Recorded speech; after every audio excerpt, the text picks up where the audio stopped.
Olá a todos, boa noite, caríssimos e caríssimas alunos, estudantes do ensino médio. Eu estou aqui com mais um vídeo com um tema relevante, temas filosóficos, teológicos e históricos que irão acrescentar para o seu conhecimento.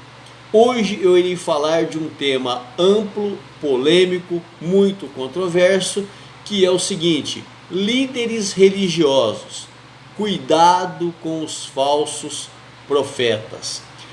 É importante que nós usemos a razão para não cairmos em armadilhas, para não cairmos em ciladas e para não sermos enganados pelos falsos líderes religiosos, pelos falsos profetas. E para que nós não caiamos nas armadilhas, para que nós não sejamos enganados, é fundamental utilizarmos da razão. Ela nos protege não só dos falsos profetas, mas de tudo aquilo que é prejudicial, tudo aquilo que nos dá uma falsa sensação de verdade, mas no fundo não é. Então é fundamental nós utilizarmos da razão para constatarmos também a fé. Então razão e fé não são coisas antagônicas, ambas se completam. A fé, ela é importante para quem crê, e utilizar a razão também é importante. Então nós temos várias religiões, nós temos os ateus, aqueles que não acreditam que existe um ser superior, que não acreditam que existe um Deus e que convivem muito bem com isso. Já a grande maioria das pessoas, elas têm necessidade de buscar o Deus Criador, buscar uma divindade, até mesmo para dar sentido à sua vida. E aí que mora o perigo. O ser humano, ele é um ser que é composto por sentimentos, por emoções, e ele precisa, em determinado momento da sua vida, ter essa ligação com o Ser Supremo. Então existem várias religiões, com as mais diversas formas de entender ou de interpretar Deus, ou de interpretar o Criador de todas as coisas.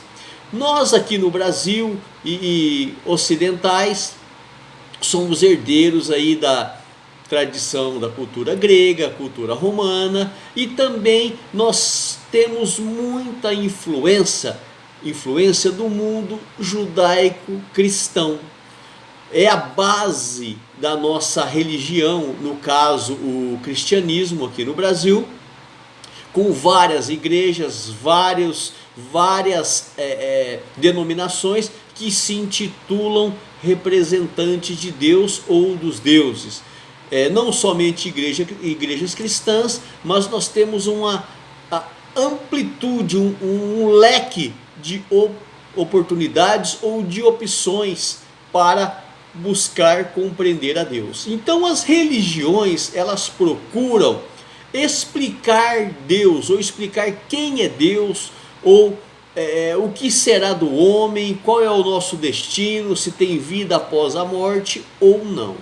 O ser humano, ele é um ser curioso, ele se sente instigado por tentar descobrir o futuro, por tentar descobrir o que há após a morte.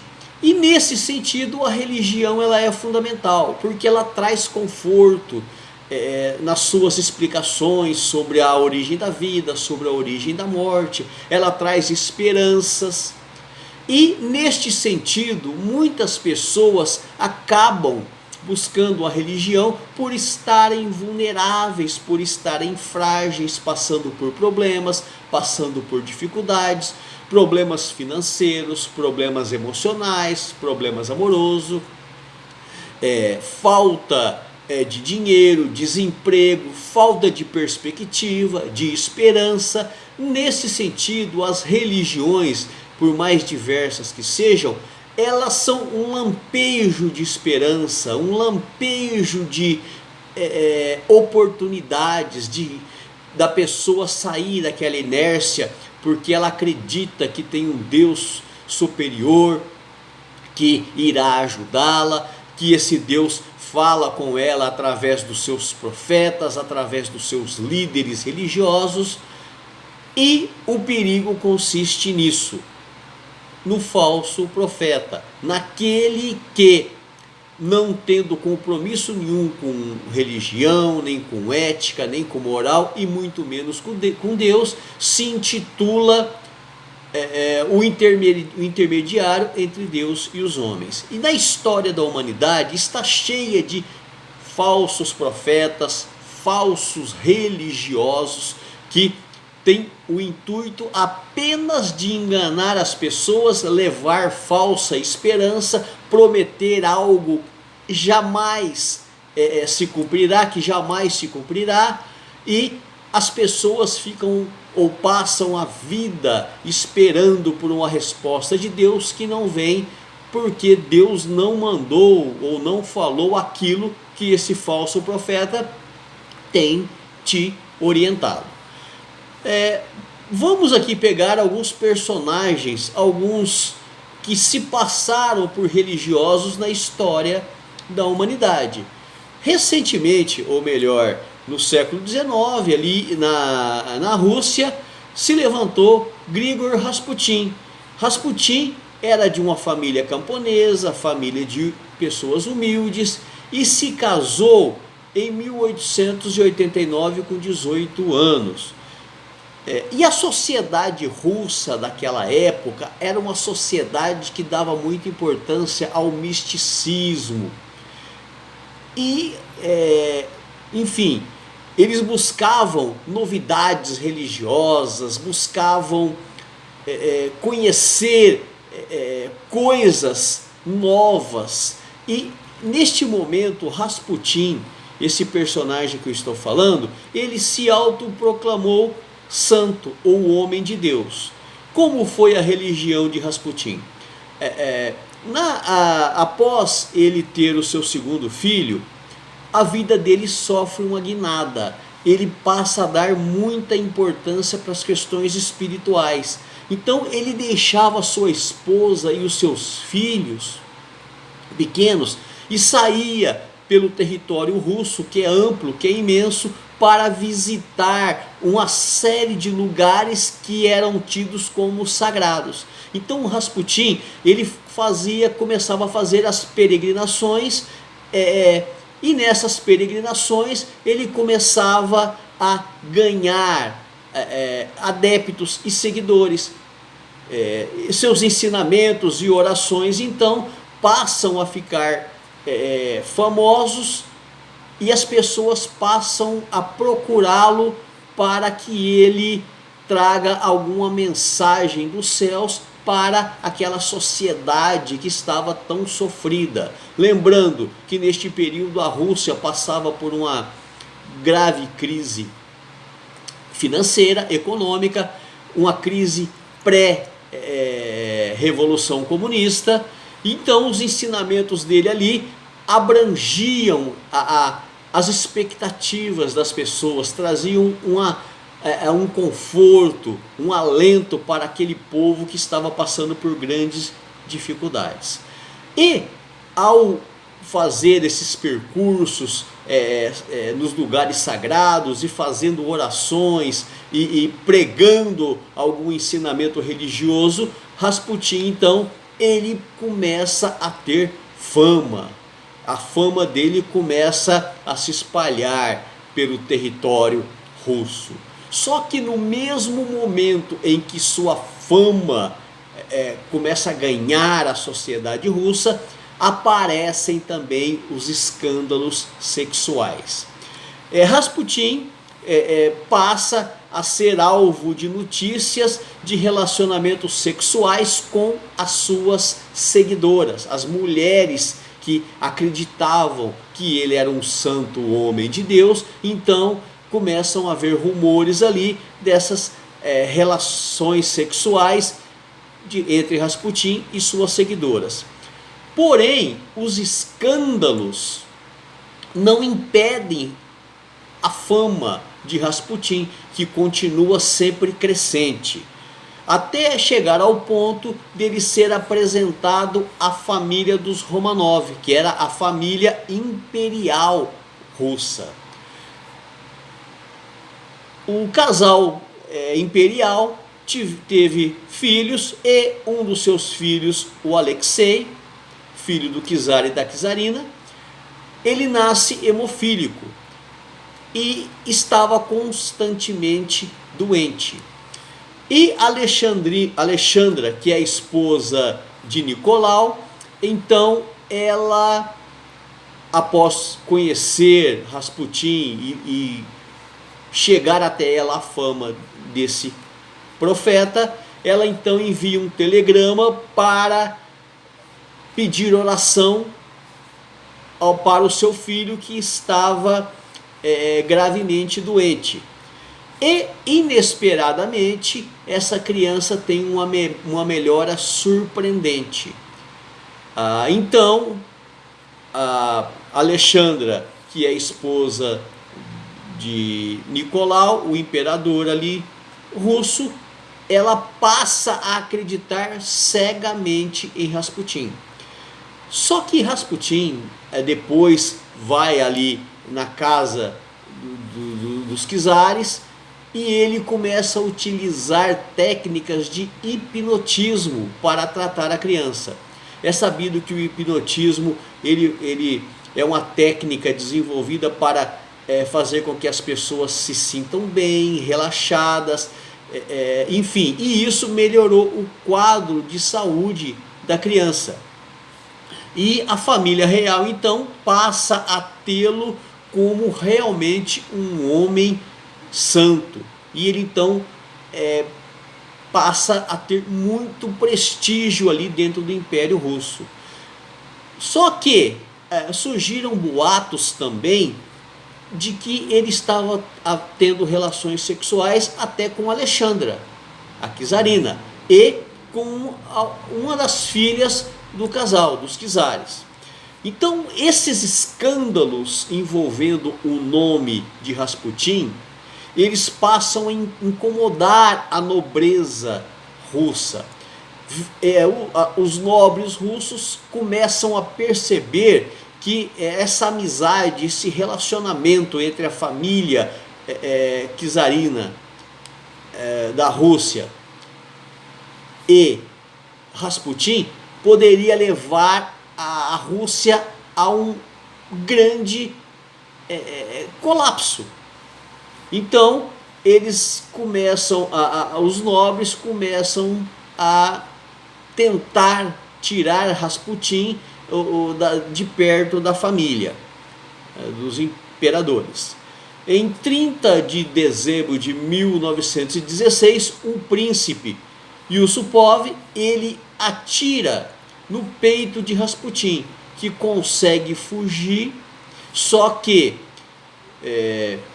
estava uma armadilha feita para que Rasputin fosse morto.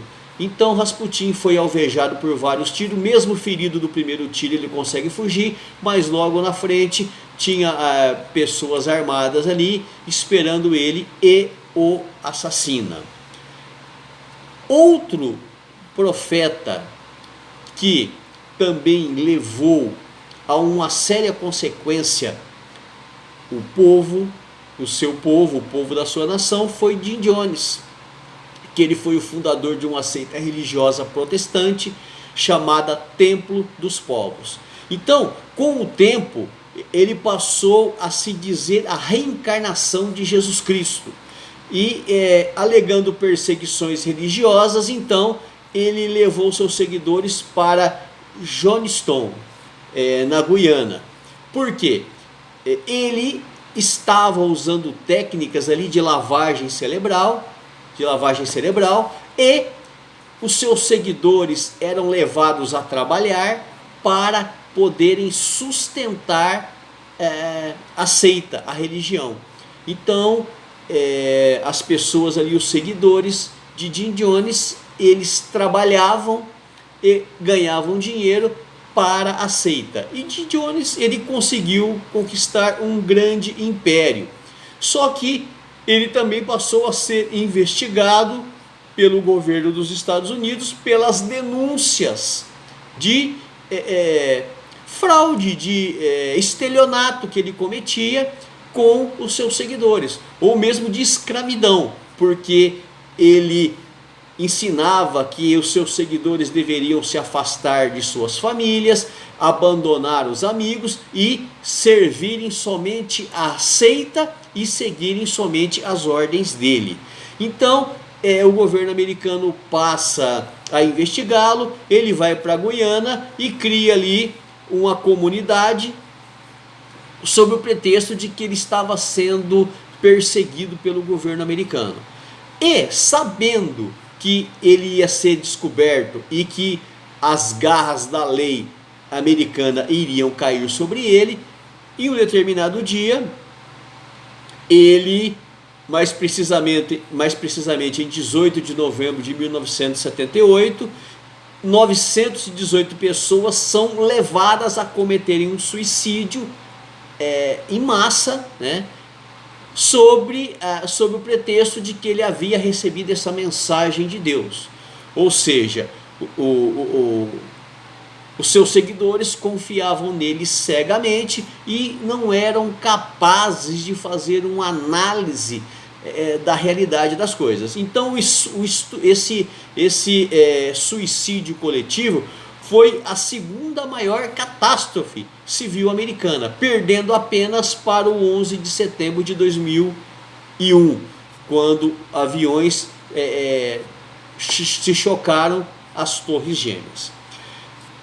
Outro exemplo de profeta que nós devemos ter cuidado é o reverendo Moon, que foi líder de uma seita herética, e aqui no Brasil, por exemplo, nos anos 80 e 90, ele estava constantemente na mídia, ou nas mídias policiais, pelo fato de que ele aglomerava seguidores e retirava os seguidores do seio da família, levava para morar em comunidades, e os seguidores trabalhavam para sustentar a comunidade e ganhar dinheiro para a seita. Reverendo Moon, ele ficou conhecido mundialmente, um homem se tornou muito rico com várias empresas, e ele utilizava a religião e fazia lavagem cerebral para induzir as pessoas a crerem nele cegamente e ganharem dinheiro para sustentá-lo,